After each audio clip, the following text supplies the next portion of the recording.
అభివృద్ధి విషయం ఈ పక్కన పెడతాయండి. ఇప్పుడు చూస్తున్నాం ఒక 2-3 నెలల నుంచి ఒక్కొక్కరికి గత ప్రభుత్వ హయాంలో ఎవరైతే ఇంకా శాశ్వతంగా అతనే ఉంటాడు అని ఊహించి భ్రమల్లో బతికి అదే నిజం అనుకుని చాలా అంటే చాలా అసలు రాక్షసులు కూడా చేయలేదు గతంలో కూడా మనం చూసుకుంటే వాళ్ళకన్నా 10 రెట్లు 20 రెట్లు చాలా కిరాతకంగా చేసిన అధికారులు కానీ వీళ్ళందరినీ చూసుకున్నాం. ముఖ్యంగా 2-3 రోజుల నుంచి మనం వింటున్నాం ఎవరు పివి సునీల్ కుమార్ కానీ విజయపాల్ కానీ అసలు వీళ్ళు ఇంతలా ఎందుకు రెచ్చిపోయారంటారు అసలు? అంటే ఇందులో 2 విషయాలు. ఒకటి, జగన్మోహన్ రెడ్డి ఇంకొక 20 సంవత్సరాలు 30 సంవత్సరాలు అధికారంలో ఉంటాడు కాబట్టి మనకే ఇబ్బంది రాదు అని ఒకటి. రెండోది, కొంతమంది కుల పిచ్చితో, కొంతమంది మత గజ్జితో, కొంతమంది డబ్బు పిచ్చితో, ఇంకొంతమంది ప్రమోషన్లు కావాలని, ఇంకొంతమంది వీళ్ళు బెదిరిస్తే భయపడి, ఈ కారణాలతో అతను చేసిన తప్పుడు పనుల్లో, దుర్మార్గాల్లో, అరాచకాల్లో వీళ్ళు భాగస్వాములు అయ్యారు. భవిష్యత్తులో ఏం జరుగుతుంది అనేది ఆలోచించుకోకుండా విడిగా తప్పుడు పనులు చేసుకొచ్చారు. ఎంపీ రఘురామకృష్ణరాజు గారి దగ్గర నుంచి నా దాకా అనేక మంది మీద చిత్రహింసలకు గురి చేయడం, అక్రమ కేసులు పెట్టడం, దాడులు చేయటం, ఇష్టం వచ్చినట్టు చేశారు. ఇవాళ వాటన్నిటికీ వాళ్ళు ప్రతిఫలం పొందే రోజులు వచ్చినాయి. వాటన్నిటికీ వాళ్ళు ఇవాళ చట్టం ముందు దోషులుగా నిలబడాల్సినటువంటి పరిస్థితి వచ్చింది.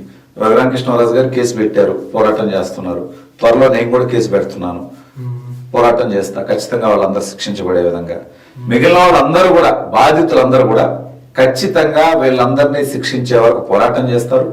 ఈ తప్పు చేసిన వాళ్ళ మీద కూటమి ప్రభుత్వం ఖచ్చితంగా చర్యలు తీసుకుంటుంది. కానీ ఇప్పుడు ఇది చర్యలు తీసుకుంటున్నా కేవలం లేకపోతే భయపెట్టి వదిలేస్తుందంటారు? ఇప్పుడు అలా ఏం లేదు, ఖచ్చితంగా చర్యలు తీసుకుంటుంది. వాళ్ళకి శిక్ష పడేంత వరకు పోరాటం చేస్తుంది. ఇంకా చాలా మందిని చూసుకున్నాం గత ప్రభుత్వంలో.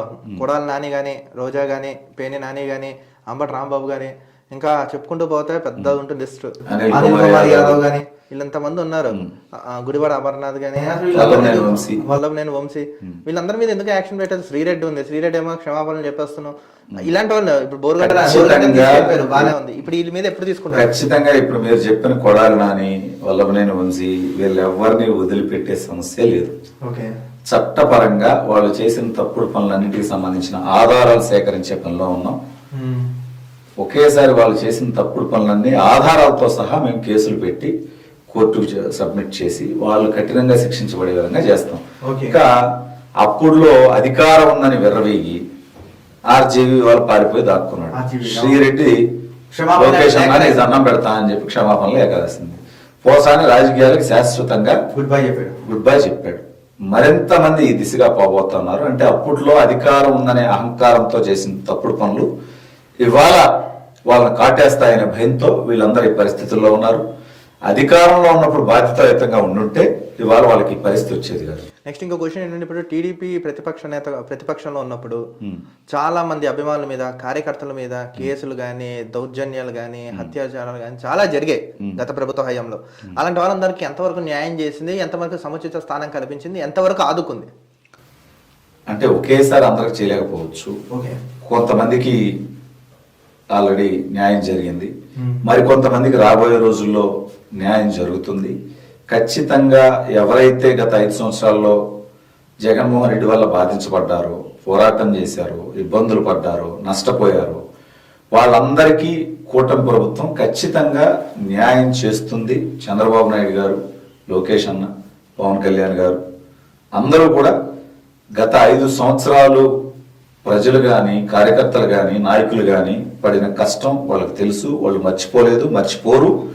అందరికీ న్యాయం చేస్తారని నేను బలంగా నమ్ముతున్నాను. నెక్స్ట్ ఇంకోటి చూడండి అన్న, ఇప్పుడు ఈ ప్రభుత్వం వచ్చింది, సరే పరిపాలన పెట్టుబడులు పెట్టిస్తున్నారు, ఇవి చేస్తున్నారు.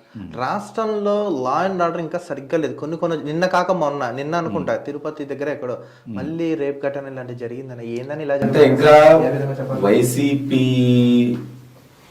వాళ్ళ ఆనవాళ్ళు ఇంకా ఉన్నాయి అధికారుల్లో, ప్రభుత్వ అధికారుల్లో కానీ, పోలీసుల్లో కానీ.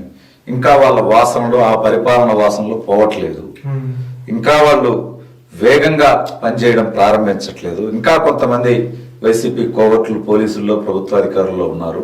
అందువల్ల ఇటువంటివన్నీ జరుగుతూ ఉన్నాయి. ఒక్కొక్కటి ఖచ్చితంగా చంద్రబాబు నాయుడు గారు వీటన్నిటి మీద చర్యలు తీసుకుంటున్నారు. ఎప్పటికప్పుడు ఈ తప్పు చేసిన వాళ్ళ మీద యాక్షన్ తీసుకుంటా ఉన్నారు. ఇక కొన్ని ఘటనలు అంటే ఇప్పుడు అంటే ప్రజలు కూడా అర్థం చేసుకోవాల్సింది ఏంటంటే ప్రభుత్వం ప్రతి ఒక్కరికి సెక్యూరిటీ పెట్టలేదు. రాష్ట్రంలో 5 కోట్ల మంది ఉంటే 5 కోట్ల మంది పోలీసులను పెడితే గానీ ఎవరికి ఏమీ ఇబ్బంది జరగకుండా కాపాడగలదు. అది సాధ్యం కాదు కదా. వీలైనంత వరకు ప్రభుత్వం చర్యలు తీసుకుంటుంది, ప్రజలు కూడా కోఆపరేట్ చేయాలి. ఇప్పుడు గంజాయి లాంటివి సాగుతున్నాయంటే కొన్ని చోట్ల అక్కడ ప్రజల భాగస్వామ్యంతోనే కదా, వాళ్ళే చర్యలు తీసుకోవాలి, అటువంటి వాటిని జరగనివ్వకూడదు. అదేవిధంగా డ్రగ్స్ దందాలు నడుస్తా ఉన్నాయి. భారతదేశంలో ఎక్కడ దొరికినా కేంద్రం కదా వైజాగ్ లేకపోతే ఆంధ్రప్రదేశ్ అడ్డగా ఉంది, అలా తయారు చేసి పెట్టాడు జగన్మోహన్ రెడ్డి. అన్నిటి మీద ప్రజల్లో కూడా చైతన్యం వచ్చి ప్రజలే ప్రభుత్వం దృష్టికి వీటిని తీసుకొచ్చి ఇటువంటి వాటన్నిటిని కట్టడి చేస్తే వీలైనంత వరకు నేరాలు అదుపులోకి వస్తాయి. వాటి కోసం ప్రభుత్వం చిత్తశుద్ధితో పనిచేస్తుంది. ప్రజల భాగస్వామ్యం కూడా ఉంటే మరింత మంచి పరిపాలన అందించగలుగుతాం.